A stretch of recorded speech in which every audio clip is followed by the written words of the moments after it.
generations, smartphones have become an integral part of our daily lives and our society. In fact, according to the Pew Research Center survey from 2021, 85% of Americans actively use and possess a smartphone on a daily basis. That's almost 268 million people just in America. And there's no secret why. Smartphones are mobile, so you can take them practically anywhere, and they also provide a wide range of functionality, from apps to socialize to apps for entertainment. There's really not much a smartphone can't do. However, while smartphones do provide us with this wide access to apps and tools for socializing and resources for knowledge, generally excessive time spent on your smartphone is associated with negative outcomes, like sleep deficiency, depression, anxiety, adiposity, poor diet, and poor focus. Interestingly enough, there's one group of Americans who are significantly more predisposed to being at risk of having excessive smartphone use and being exposed to those results or those negative impacts as a result, and that is teen girls. Teen girls average 8.5 hours of screen time each day, and they also have been found through various studies like the Ride et al. 2021 study to have more social media time compared to boys and to form a more dependent relationship with social media that affects their mental health. So as a teen girl, when I found this out, I kind of looked at my own life, and I too saw that I have been predisposed to doom scrolling or falling down a social media rabbit hole. And so this got me thinking, what can I do in my life to help decrease my screen time and hopefully negate all those negative impacts attached to it? And that led me to my research question, which is, what is the most effective built-in screen time intervention to help assist teenage girls in decreasing their smartphone screen time? So this question is also good because it fills a big gap.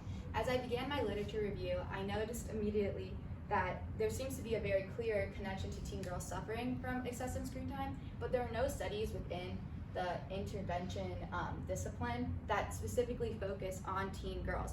In fact, only 1/3 of screen time studies even just focus on youth and adolescents.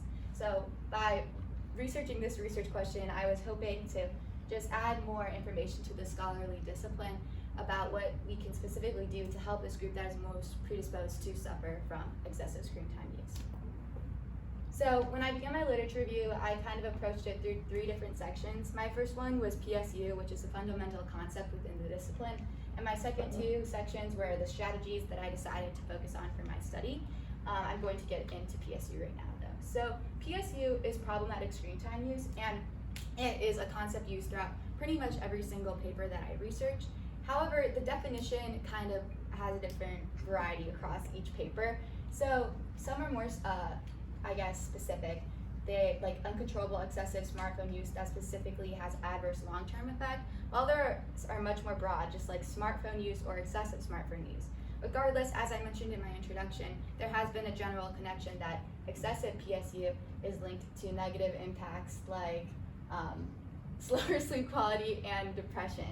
However, there are groups of people within the discipline who think that any research attached to PSU and negative impacts is completely undermined by the fact that there is not one single definition for what PSU is. So it's hard to say what is considered problematic to that study might not be problematic to another study. So it's hard to really accurately make that claim that PSU is attached to adiposity or PSU is attached to depression. And these are some of the studies. So this led me to wonder, what is the purpose of my study then if I can't accurately say PSU or decreasing PSU will help teen girls not have to suffer from these negative impacts? And I kind of just was led to the conclusion that by decreasing screen time, teen girls will have increased time in their lives to spend towards more productive and fulfilling habits.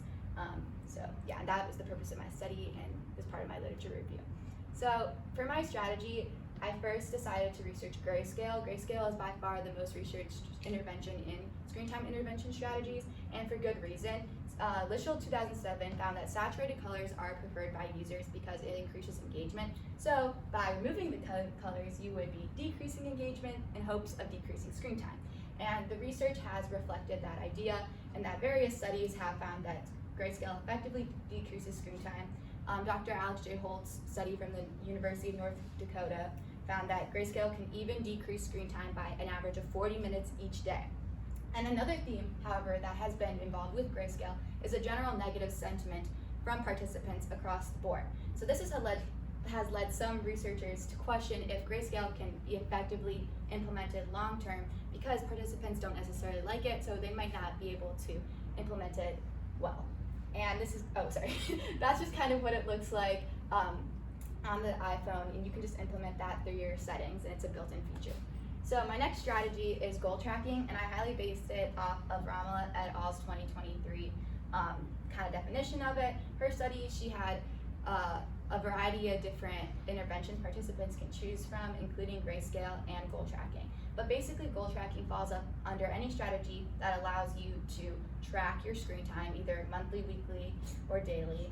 And it also falls under any strategy that allows users to set limits on phone use or desired focus time. So in her study, she found that goal tracking was most frequently chosen, which led me to believe that there was a general positive sentiment regarding it and that it effectively decreased screen time.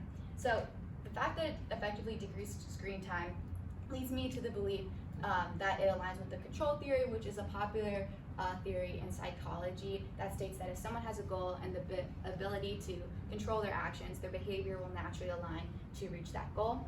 And goal tracking is also can be easily used through the Screen Time iOS feature on an iPhone. The iPhone Screen Time iOS feature provides reports for weekly screen time, for total screen time, and a categorical divisions like social media and entertainment, and provides resources to limit that screen time and set downtime.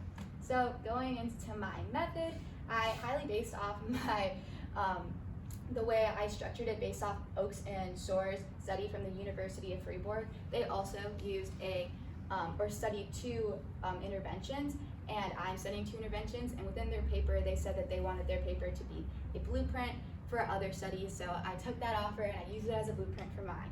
And then I also received a lot of advice from my expert, Dr. Alex J. Holt, who I kind of mentioned earlier, but he wrote this key study that I used in my research, and I'll get into more how these two factors influenced me throughout building my method. So for my method, going back to my question, what is the most effective built-in screen time intervention to help assist teenage girls? How will I be determining effectiveness? What makes one strategy more effective than the other? So I'll be determining effectiveness by two components, screen time and sentiment. So the strategy's ability to decrease screen time and how high or low the sentiment is regarding the strategy in general. So I divided my method up into a period of 3 consecutive weeks due to time constraints, and each week was for one kind of section. So the first week was the control week, second week was another strategy, and the third week was another strategy. And this week-long period was confirmed to be okay by the Oakes and Soar study that also used a week-long period. So for the first week was my control week, and for this week participants did not implement any strategy, and at the end of the week they just filled out a screen time report using the Screen Time iOS feature and reported total screen time, total social media time, and total entertainment time.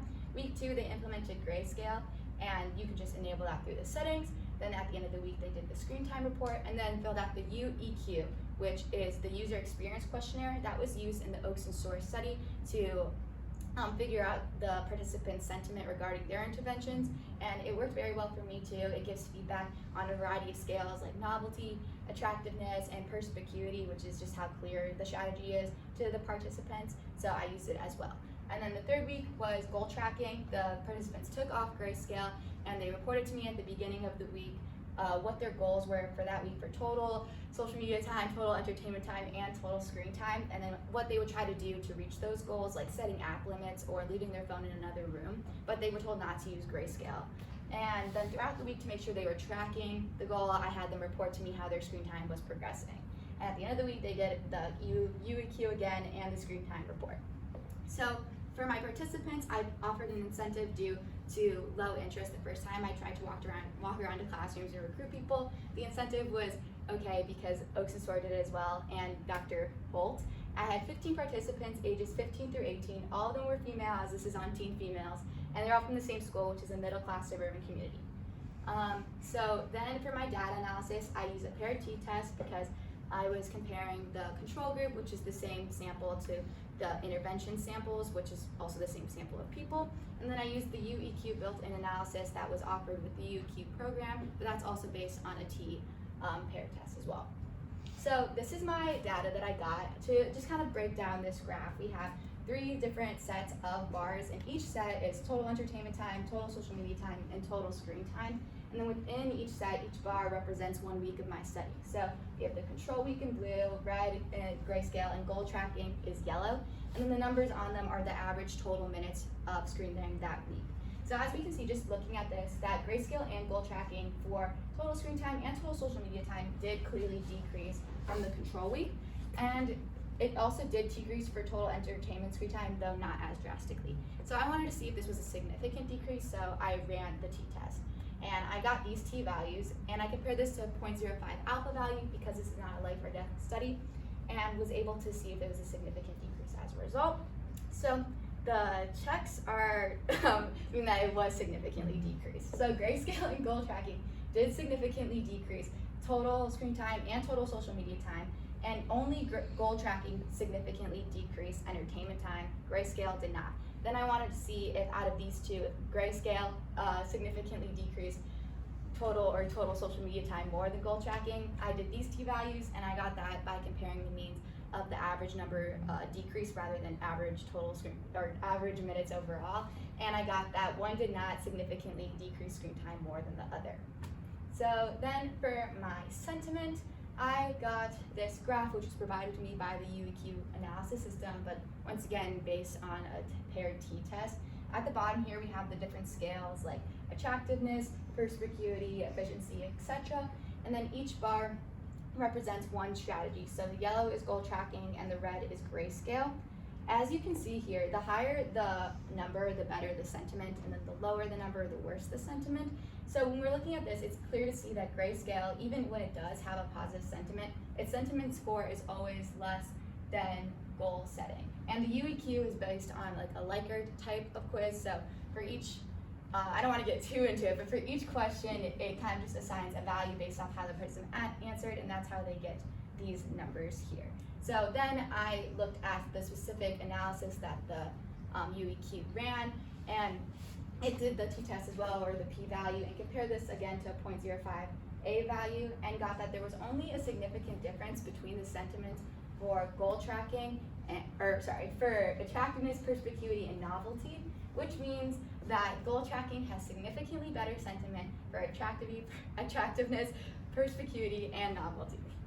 So going over, just kind of recap all of these results so I can best make my conclusion.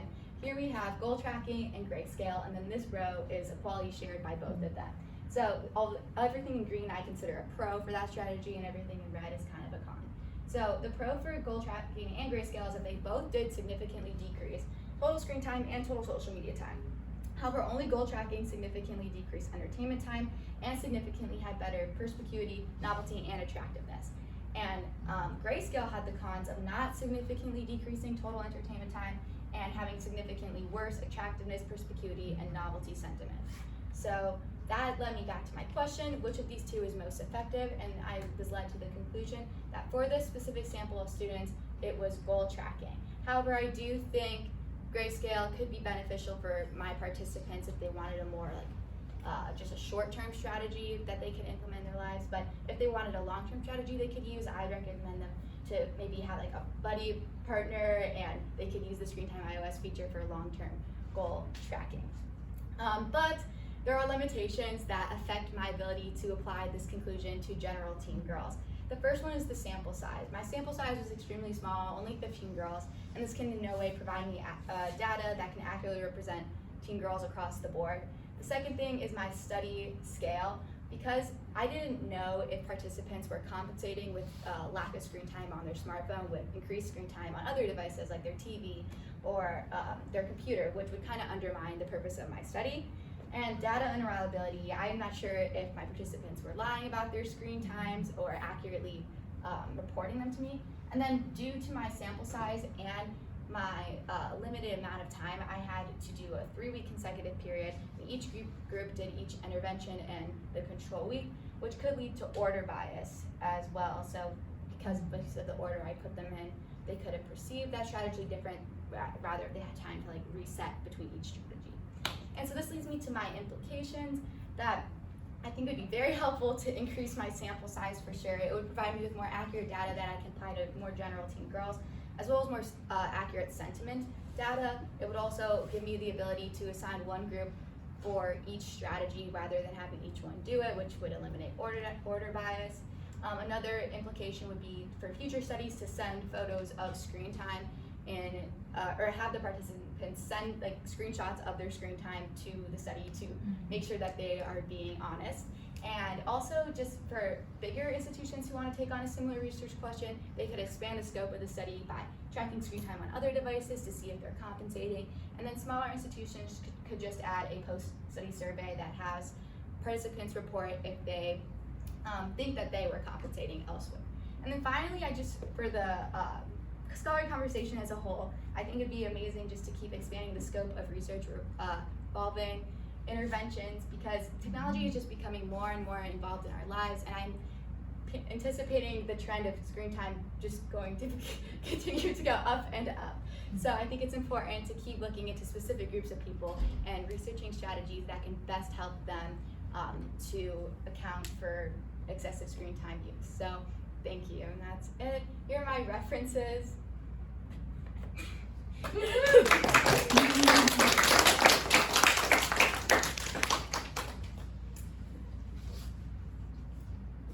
Okay, Ella, how did you determine which results generated by your research method were most important to informing your new understanding? Definitely. So for me, once I decided how I wanted to determine effectiveness, which was based off the ability to decrease screen time and the sentiment, I really had to decide what variables would show me the decrease in screen time and what variables would show me the sentiment. For the sentiment part, I wasn't sure what to analyze at first before I discovered the OSIN score, UEQ, and once I received that, I knew that that would be important to add, because sentiment, how you view something, is very important to how you use the item itself.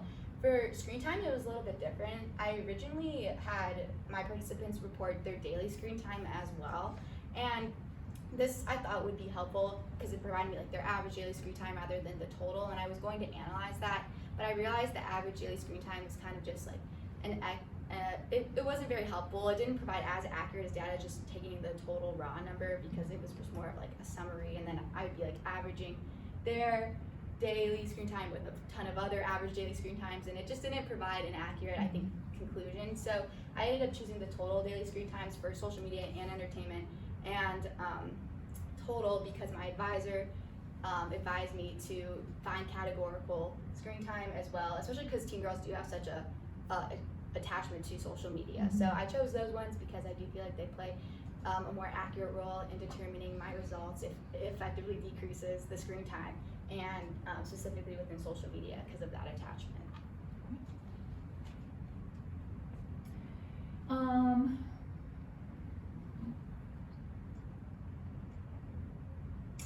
How do your findings provide directions for future research in the field?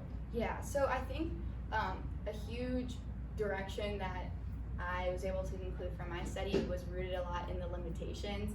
Because I wasn't able to apply this conclusion to a general teenage girls, I think this, because of my limitations of having a small sample size and not requiring participants to send in evidence of their screen time and having each week be back to back to back, I think that will advise future studies to make sure they include a larger sample size and to make sure that they have to send in evidence of their actual screen time. And I also think that just in general, researching a specific age group, I did not see this anywhere else within the literature, so I'm hoping that this would just encourage more people within the scholarly conversation to research more specific age ranges or social classes or genders as well, and then also account for the mistakes that I made in my study. Okay, and finally, how did your expert advisor facilitate your deeper understanding of the research process?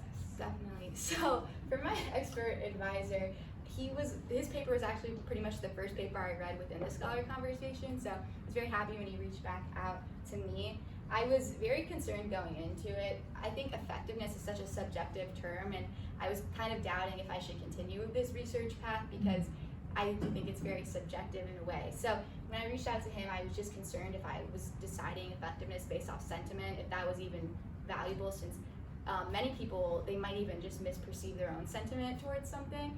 and I also wasn't sure if I should split it up into categories or anything like that, but he kind of just he validated me right away and said that sentiment would be valuable, and he provided me advice on doing the categories, and that kind of just showed me that throughout the process in research in general, I think there's a lot more, it's not as strict as it needs to be, as long as you can kind of justify why you're doing something, and then that's just kind of a part of a larger conversation of what other researchers are doing as well. So that was very helpful to me throughout the process, to know that I could make these decisions, but then as long as I justify them and compare them to other researchers and experts, it's valid. So yeah. Thank you, Ella.